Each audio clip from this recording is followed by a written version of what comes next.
அருளாசி உரை வழங்குவார்கள். அங்கே உள்ள அடியார்களுக்கும் அன்பர்களும் அப்படியே அமைதியாக உட்கார்ந்து ஆசீர்வாதம் கேட்கலாம்.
தேடி சென்று திருந்தடி ஏற்றுவின் நாடி வந்து அவன் நம்மையும் ஆட்கொள்வன் ஆடிப்பாடி அண்ணாமலை கைதொழே ஓடிப்போம் நமதுள்ள வினைகளே. உலக நாம் உணர்ந்தோதற்கரியவன் நில உலாவியே நிர்மலீவனியன் அழகில் ஜோதிய நம்பலத்தாடுவான் மலரு சிலம்படி வாழ்த்தி வணங்குவான். ஆதாரமாகிய மாணிக்க வாசகர் பாதாரவிந்தம் பணிவோம். பண்டு செய்த தீதான பாவங்கள் எல்லாம் சேர்ந்து ஞானோதயம் வந்து கூடிடுமே. நம பார்வதி பதஜே சுமனே போற்றி ஏகம்பத்திர எந்தாய் போற்றி காவாய் கனகத்திரனே போற்றி மாணிக்கவாசக பெருமான் மனதி போற்றி போற்றி போற்றி. நம சிவாய வாழ்க.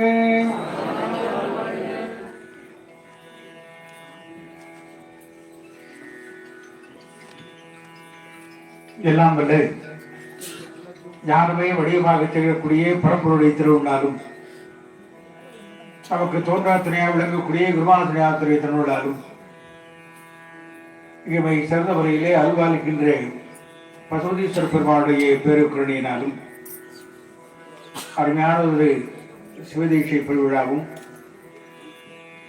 அதை தொடர்ந்து நற்கொள்கையாக சைவ சித்தாந்த பெரியவரான வகுப்பு தொகுப்பு விழாவும்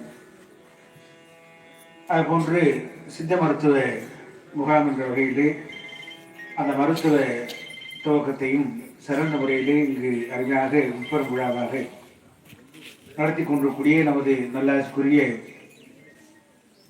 செந்தில் ஈசான சிவம் உள்ளிட்ட அன்பர் பெருமக்கள் மற்றும் இந்த சிவதீட்சை விழாவுக்கு இந்த பூஜைகள் எல்லாம் சிறந்த முறையிலே அருமையாக நடத்தி கொண்டிருக்கூடிய சிவாச்சாரிய பெருமக்களை அருமையாக இன்னிசை நல்கிய பொதுவாமூர்த்தி அவர்களே, நாசுரவிதான் உள்ளிட்ட அன்பர்களே, வந்திருக்கூடிய நமது ஆதீன சீரர் பெருமக்களே, இன்றைய தினத்திலே தீட்சை பெற வந்துள்ள அன்பர் பெருமக்களே, உங்கள் அனைவருக்கும் நம்ம நிறைந்த வாழ்த்துக்கள் மாசிலும் பேசுகிறோம். பரம்பருடைய கருணையை அனைவரும் உணரும் வண்ணமாக தொடர்ந்து நமது தருமபுரி இந்த இடத்திலே இந்த ஸ்தலத்திலே அருமையாக மும்மரம் நீக்கக்கூடிய இந்த விழாவை தொடர்ந்து நடைபெற்று வருகிறது. அதுக்கு குருவும் தொழிலும் துணை என்பதை அனுபவ ரீதியாகவும் சாட்சி ரீதியாகவும் நம்ம ஓராண்டும் பார்த்துட்டு இருக்கோம். சாமி இடத்திலையும் குருவையும் ஒன்றாக சேர்த்து அவர்களை மனதால் நிறைந்து செய்தவர்களால் எதுவும் சாதிக்க முடியுங்கிறதுக்கு இந்த விழா ஒரு சாட்சின்னு தான் சொல்லணும். அந்த வகையிலே நமது செந்தில் சிவம் அவர்கள் குறுகிய காலத்திலே நம்மை பார்த்து ஆசி பெற்றாலும் கூட வெகுகால தொடர்பாக இருக்கக்கூடிய அந்த பக்குவத்தையும் அந்த ஒரு கொள்கையும் சாமி அவருக்கு தந்திருக்காரு, குரு மூலமாக தந்திருக்காரு. அந்த ஒரு அன்புக்காகவே நம்ம ஆண்டுதோறும் இங்கே வந்துட்டு இருக்கோம். நம்ம ஒரு மணியும் சொல்றப்போ சில இடங்களில் ஒரு ஆசிரமம் சொல்லுவோம். அதுபோல நம்ம ஆதீன கிளைமடம்னு சொல்லியிருக்கோம்.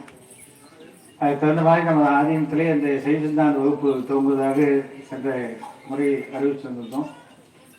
அங்கே தொடர்ச்சியாக பணியெல்லாம் நடந்துருக்கு. ரெண்டாவது சைவ சித்தாந்த வகுப்பு என்பது கொஞ்ச நேரம் உட்காந்து கேட்டு போகிற மாதிரி இருக்கு.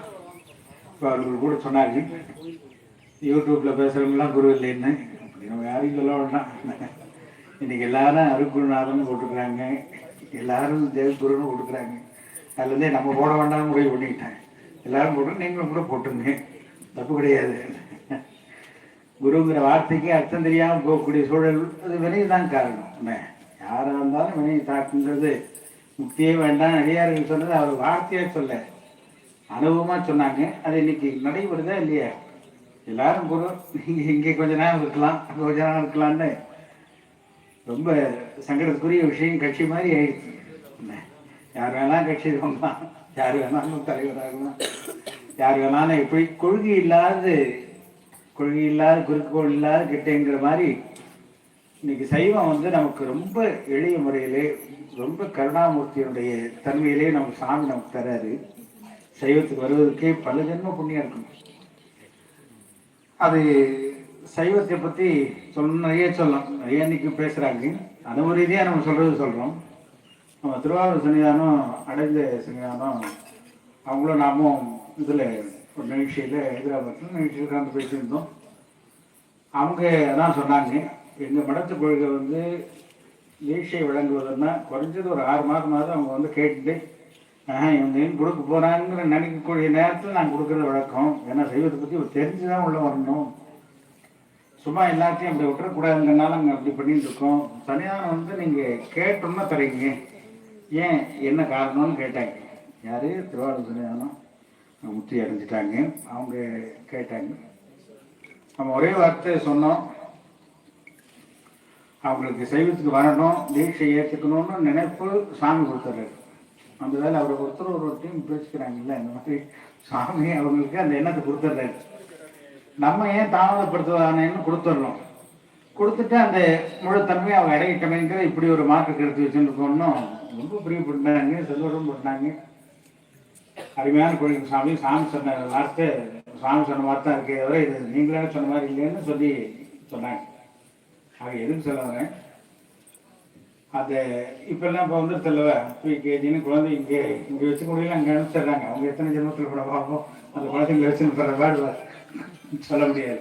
அந்த மாதிரி சாமி வந்து நம்மளை அந்த கருணையை கொண்டு இந்த தீட்சை கொடுக்க வைக்கிறார். நியாயமாக பக்குவமானதுக்கப்புறம் நம்ம பண்ணுறதுக்கும் பக்குவத்தை துவங்கிறதுக்கும் பண்ணுறதுக்கும் ஏகப்பட்ட வித்தியாசம். அதை நான் நிறைய உணர்றேன். நாம ஏன் நீங்கள் சரியாக அப்படி கேட்டாங்கிறது இன்றைக்கி நான் நிறைய உணர்றேன்.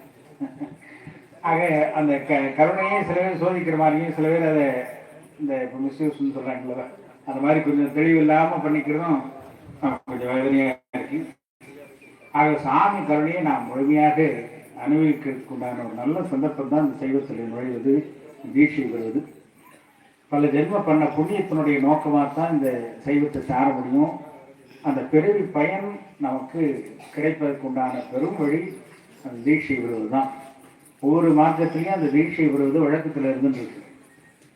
அந்த வகையிலே நம்ம சைவத்தை சார்ந்த அந்த தீட்சை பெறுவதனுடைய நோக்கம் என்னன்னா, அந்த கொள்கையோடு நம்ம வாழ முடியும். இது பல நலன்கள் தரவல்லது. எல்லாரும் நம்ம நல்லா புரிஞ்சுக்க வேண்டியது அதான். சைவம்னா ஏதோ கொஞ்சம் வயசானா பார்த்துக்கலாம், இல்லை அதில் போயிட்டா நம்ம ஒன்றும் பண்ண முடியாது இப்படின்ற ஒரு அனர்த்தங்கள் நம்ம இடத்துல அதிகம் இருந்துருக்கு. அதில் வந்து சில புரியாமல் இருக்கக்கூடிய மந்திரத்தை நம்ம எப்படி சொல்கிறது, புரிஞ்ச மந்திரம் சொல்லாம அப்படி சரியானதே இல்லை. இப்போ சார்னு எத்தனை பேர் சொல்லி கூப்பிடுறீங்க, அதோட அர்த்தம் எத்தனை பேருக்கு புரிஞ்சிருக்கு சொல்லுங்க, யாராவது சொல்ல பார்க்கலாம். சாருன்னு சொல்றீங்க, ஐயான்னு அர்த்தம். அதோட என்ன, அவரிடத்துல ரொம்ப பணிவா இருந்து அவரிடத்துல கெஞ்சுற மாதிரி அர்த்தம். சரியான சொன்ன வார்த்தைன்னு சொன்னா அதான் சொல்லணும். இல்லையா? படிச்சவங்களுக்கு தெரியும். அப்புறம் ஒருத்தர் சார்னு கூப்பிட்டா உன்னோட அடிமைன்னு நம்ம சொல்ல கணக்கு தானே. நல்லா யோசனை பண்ணி பாரு, நான் ஒன்றும் தவறு சொல்றேன். அதை புரிஞ்சா நம்ம சொல்றோம். ஒன்றும் இல்லை, சின்ன பையன் கூட சார்னு சொல்றோம். அப்போ அந்த சின்ன பையனுக்கே அடிமைங்கிறது கணக்கு தானே. ஆக புரிதலோட ஒரு தமிழில் சொன்னால் அது புரிஞ்ச நிலையில் நம்ம சொல்கிறோம் பண்ணுறோங்கிற மாதிரி அது ஒரு கருத்து போயிடுது. அவசியம் இல்லாது.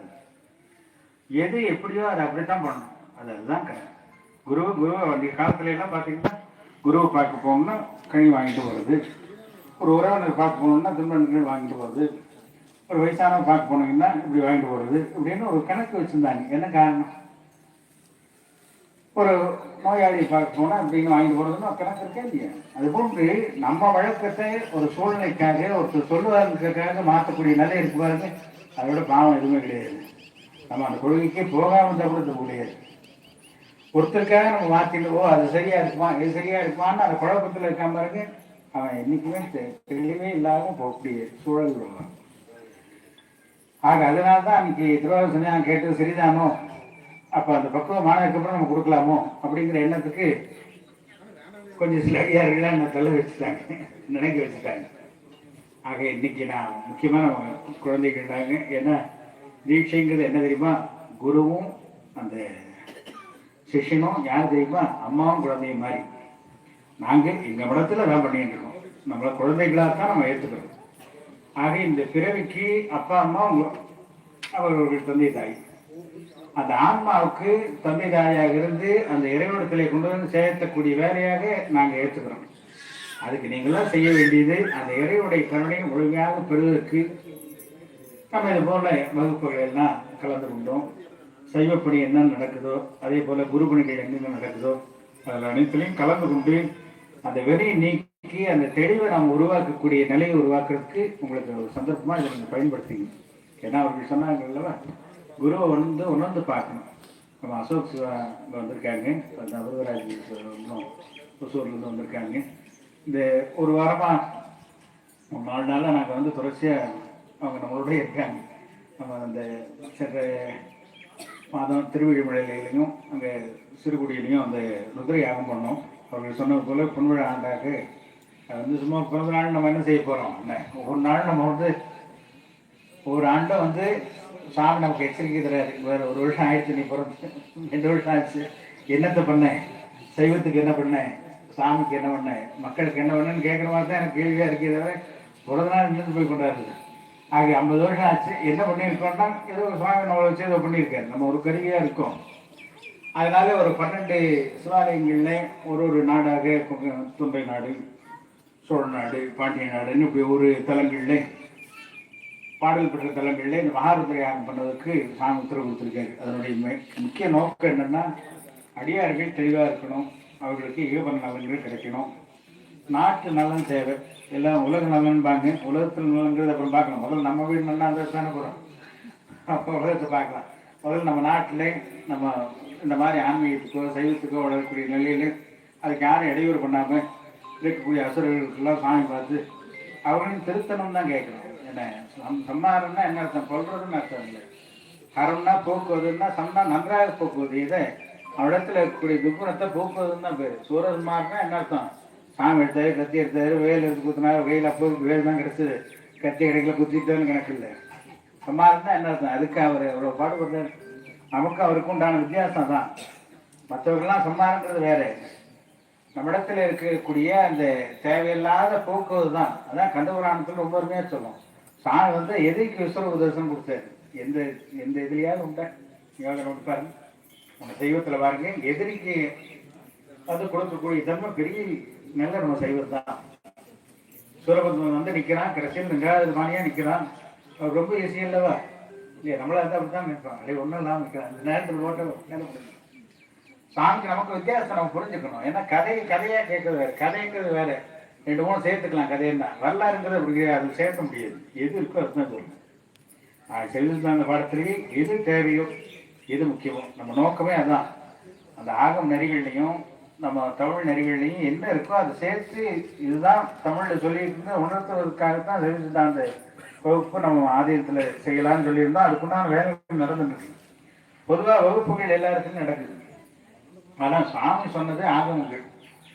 அதனுடைய அந்த எனதுரை தனதுரையாகுன்னு ஞானசம்பந்தம் சொல்வது போன்று சாமி சொன்ன வாக்கு அப்படியே சொன்னது தான் தமிழ் முறையாக இருக்கக்கூடியது. இதெல்லாம் இதை போய் பிரித்து பார்த்துடணும், இது வேற இது வேறன்னு தெளிவு இல்லாமல் போகிறத மாற்றணுங்கிறதுக்காகவே செஞ்சு தான் வகுப்பு நடத்தணும் நம்ம நோக்கத்தில் பண்ணிகிட்டு இருக்கோம். இப்போ அதுக்குண்டான முக்கிய வேலை முடிஞ்சது தான். ஆகமத்தில் இருக்கிறதும் நம்ம இந்த வேலை மெய்கண்ட சாத்தங்கள் இருக்கக்கூடியதையும் சேர்த்து ஒரு நெறிப்படுத்துறதுக்காக உண்டான பணி பண்ணிட்டு இருக்கோம்.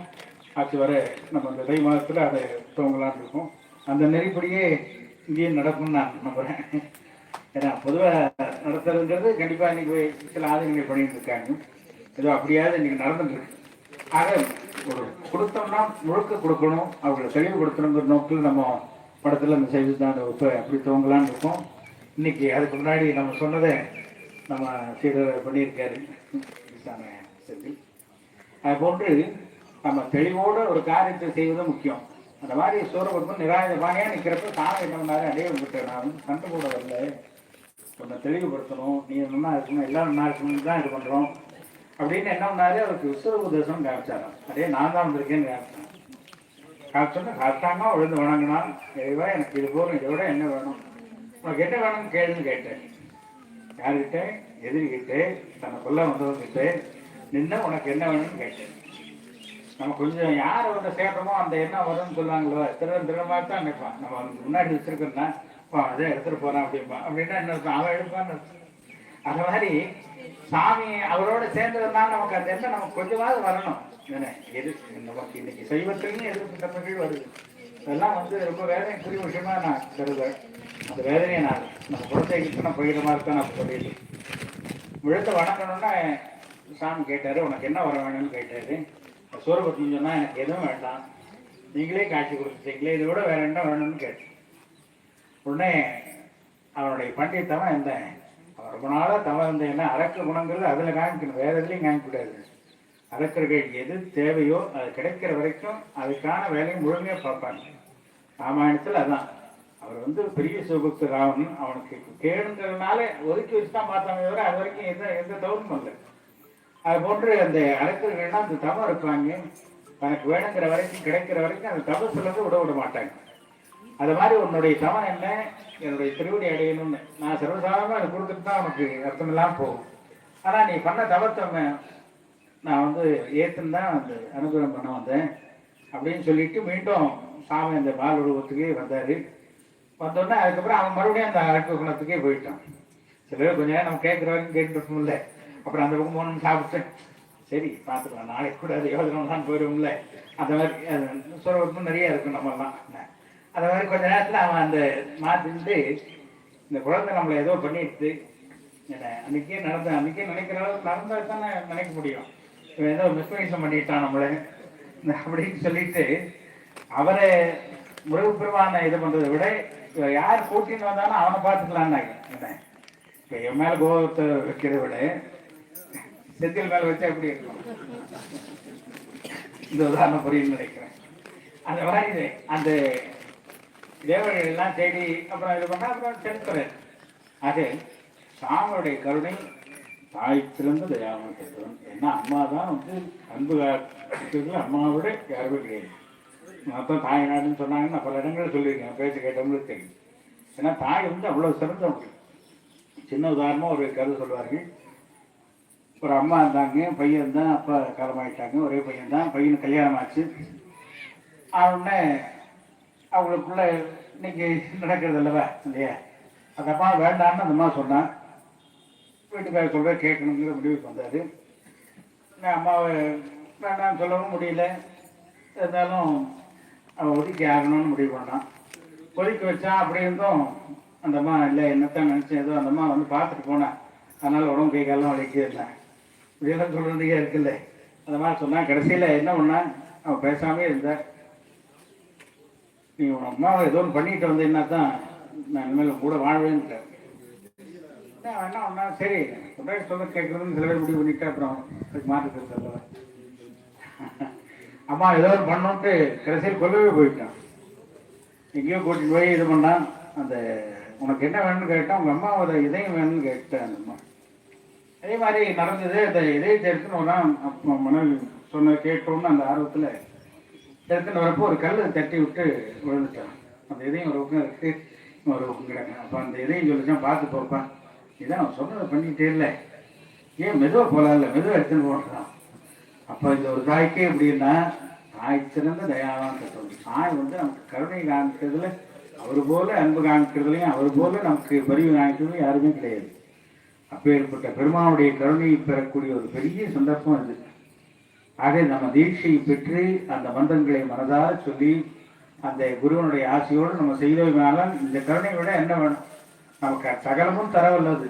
எதுவுமே சைவத்து சார்ந்தோம்னா நமக்கு எல்லாமே கேட்கறதுக்கு முன்னாடி கிடைக்கும். அதை உணர்ந்து தான் பார்க்க முடியும். நம்ம போய் சாமிக்கு லிஸ்டே போகணுங்கிறது இல்லை. அந்த கருணையை உணரணும். குரு மூலமாக நம்ம உணரணும். உணர்ந்து இறைவா நீ தான் சொன்ன இந்த பிறவி எதுக்கு எடுக்க வச்சிருக்கோ அதை நீ தெளிவாக செஞ்சு வச்சு சாமிகிட்ட கேட்குறது என்ன? ஒரே வரிதான், எதுக்கு என்னைக்கு வர வச்சிருக்கியோ? இப்போ நான் தீட்சைக்கு வந்திருக்கேன், அருளாசிரியன் 2 வார்த்தை பேசுகிறேன், தீட்சை வாங்குறேன், புறப்படுறோம்ல. அந்த மாதிரி நம்ம இப்போ வந்துட்டு போகக்கூடியதுதான் நம்ம வாழ்க்கை. வேற ஒன்றும் இதில் ஒன்றும் பெருசாக இருந்துச்சு. நம்மளை சாமி என்ன செய்ய வைக்கணும்னு நினச்சிருக்காரு. நீ என்ன பண்ண வச்சிருக்கேன்னு நினைக்கிறியோ அதுக்கு நான் என்னைக்கும் துணையாக இருக்கணும். அதுக்கு நான் என்னைக்கும் உதவியாக இருக்கணும். அதெல்லாம் ஏதாவது மாறி இருக்கக்கூடாது. சாமிட்டா தான் பார்க்கணும். நீங்கள் அதை மட்டும் கேட்டு பாருங்க. தந்தது உன் தன்னை, கொண்டது என் தன்னை, சக்கரா அருளோ சதுரர். என்ன சாமி நிறைய கொடுக்குறாரு.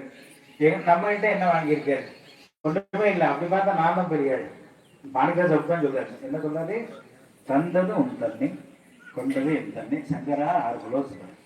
எங்கிட்ட நீ எதிர்பார்க்கறது ஒன்றுமே கிடையாது. சாமிகிட்ட போய் கேட்டேன், சாமி நல்லா இருப்பேன். என்ன பண்ணுறது? என்ன வேணும்? ஒரு குழந்தை சாப்பிட கொடுக்குன்னா அது கொஞ்சம் கொடுக்குறேன்னு வைங்க, பாதி பிஸ்கட் கொடுக்குறேன்னு வைங்க, அவன் வாங்கி அந்த பாதியும் கொடுக்கலன்னு இருக்கிற வேலைன்னு சொல்லுவோமா? நல்லா வேலை பண்ணி பாருங்க. அந்த பிஸ்கட்டையும் இந்த நீயே சாப்பிடுனாலும் கொடுப்போம். அதே தான் சாமி. ஆனால் தான் குழந்தையும் தெய்வமும் குணத்தால் ஒன்றுன்னு சொன்னாங்க. குணம் ஒரே மாட்டான். ஏன்னா அப்புறம் பெருசாக நம்ம குணம் வந்துடுது. குழந்தையாக இருக்கிற வரைக்கும் இறைவனுடைய குணம் இது. அதனால தான் குழந்தைய தெய்வமாக பார்க்கிறதாக நமது இந்துக்களில் இந்த தர்மத்தில் சொல்லப்படுது.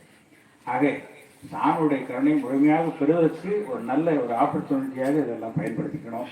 சாமி மாணிக்கவாசகர் தான் சொல்றாரு, என்னை விட்டு போறேன்னு தான் கேட்டார். திருவாசகம் முழுக்க பார்த்தோன்னா என்னை விட்டு எல்லாத்தையும் கூட்டிட்டு போறேன்னாரு. சாமி ஒரே வழி சொன்னா உனக்கு கொஞ்சம் வேலை இருக்கு, முடிச்சுட்டு வந்தார். ஆக அந்த நம்பிக்கையை நம்மளும் கொண்டு வந்துடணும். என்னை இங்கே வர வச்சிருக்கேன், எனக்கு என்ன செய்யணுமோ செய்யணும். ஆனால் தான் அருமையாக ஒரு பாடுறப்போ, அன்றைய தன் ஆவியும் உடலும் உடமையில்லாமல் குன்றே எனை ஆட்கொண்ட போதே கொண்டிலையோ இன்றோர் இடையூறு எமக்குண்டோ எந்தோர் முக்கன் எம்மானே நன்றே செய்வாய். அங்கே கேள்வி கிடையாது. என்ன அது சில பேர் படிக்கிறவங்க படிச்சிடறாங்க. நன்றே செய்வாய், பிழை செய்வாய். நான் என்ன பண்ணுறேன்? நீ நல்லது பண்ணுவேன், கெட்டவன் பண்ணுவேன். அப்படி இல்லை. நன்றே செய்வாய், பிழை செய்வாய். அங்கேதான் கேள்வி. புரிஞ்சுதா? இந்த மாதிரி திருவாசகம் படிக்கிற ஒரு படிங்க. நன்றே செய்வாய், பிழை செய்வாய். நீ பிழை செய்ய போறியா? நான் தான் அந்த மாதிரி ஆடு. நீ அப்படி கிடையாதுயா. நீ நல்லதுதான் செய்வேன். நன்றே செய்வாய், பிழை செய்வாய். நானும் இதுக்கு நான் இருக்கிறேன். எல்லாமே நீ தான். நீ நல்லதுதான் பண்ண போறேன்.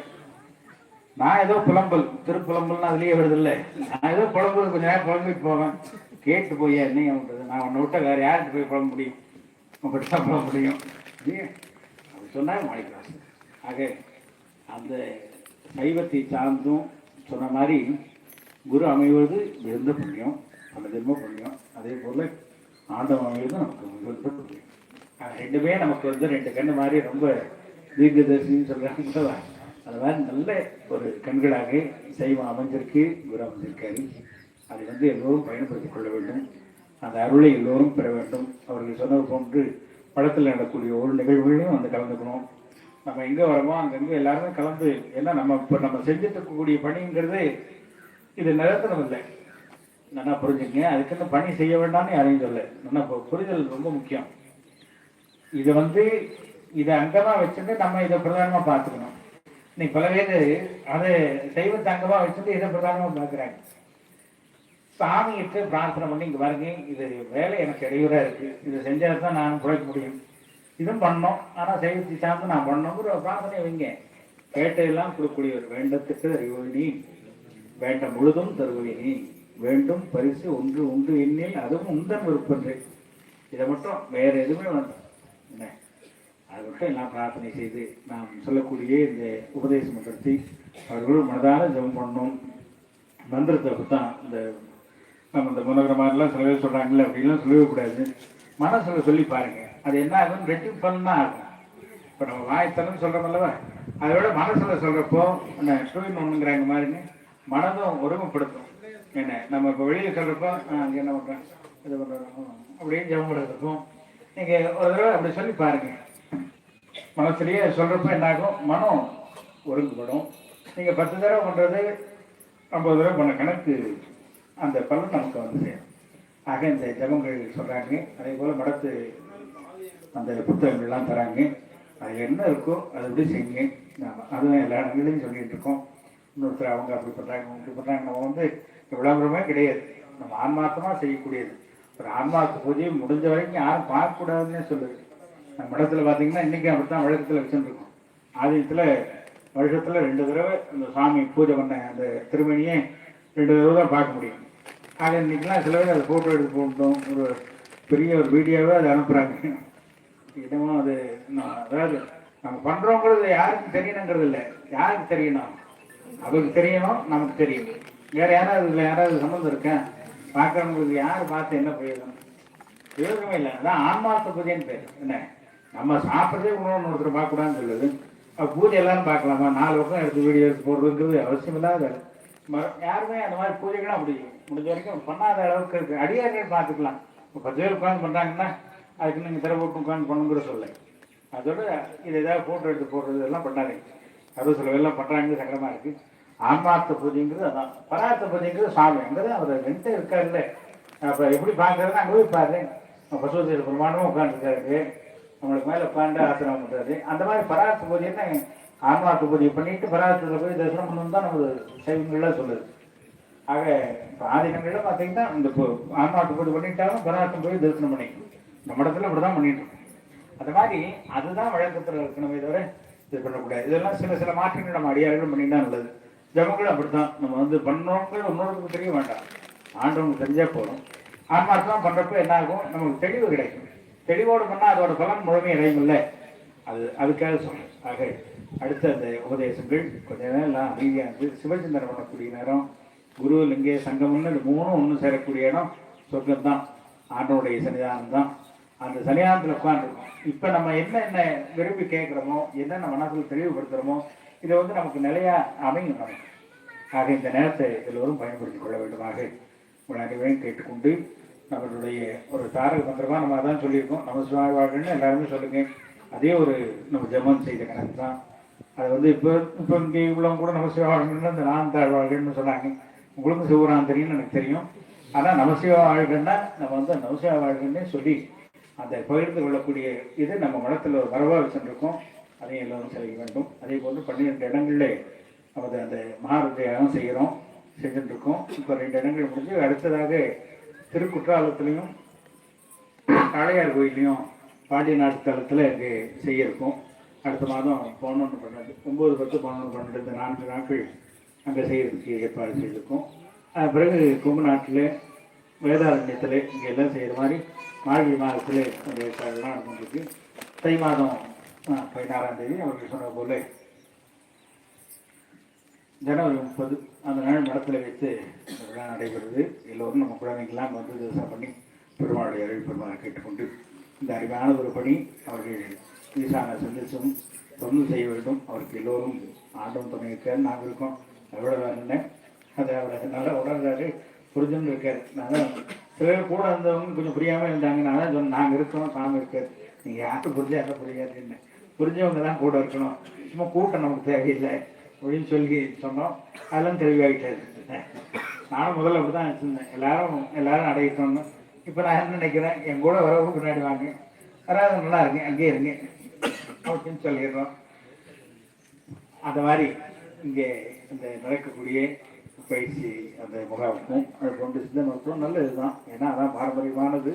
இன்றைக்கி ஒன்று சின்ன இதுன்னா கூட ஒரு மாத்திரை போட்டு போடுங்க, அது அப்போது கட்டுப்படுத்துமே இதுவரை மீண்டும் மீண்டும் உருவாக்கும். ஆங்கில மருத்துவங்கிறது நமக்கு அவசரத்துக்கு தேவைதான். ஆனால் அந்த சித்த மருத்துவங்கிறது நமக்கு இந்த இன்னைக்கு சைடு எஃபெக்ட்ஸ் நிறைய இருக்குல்ல, மனதிலேருந்து உடம்பு வரைக்கும் இன்னைக்கு சைடு எஃபெக்ட்ஸ் தரக்கூடியது நிறைய இருக்குது. அதை மாற்றம் வகையாக அது ஒரு நல்ல ஒரு முயற்சி அவங்களும் வந்திருக்காங்கன்னு நினைக்கிறேன். ஆக அதையும் இந்த பகுதி வாழ் மக்கள்லாம் உபயோகப்படுத்திக் கொள்வார்கள் கேட்டுக்கொண்டு, இந்த தீட்சை பெற வந்துள்ளவர்கள் பெற்றவர்கள் எல்லோரும் எல்லா வளமும் பெற வேண்டும். குருவனும் அவர்களுக்கு திருவள்ளை கூட்டு வைக்குமாக அவர்களுக்கு துணையாக இருக்க வேண்டும் என்று எல்லாம் வல்ல பரம்பொருளை பிரார்த்தனை செய்து கொண்டு குருவர்களாக நம்ம வாழ்க்கை குருவையும் சந்தித்து இந்த வேளையை நம்ம நிறைவு செய்கிறோம்.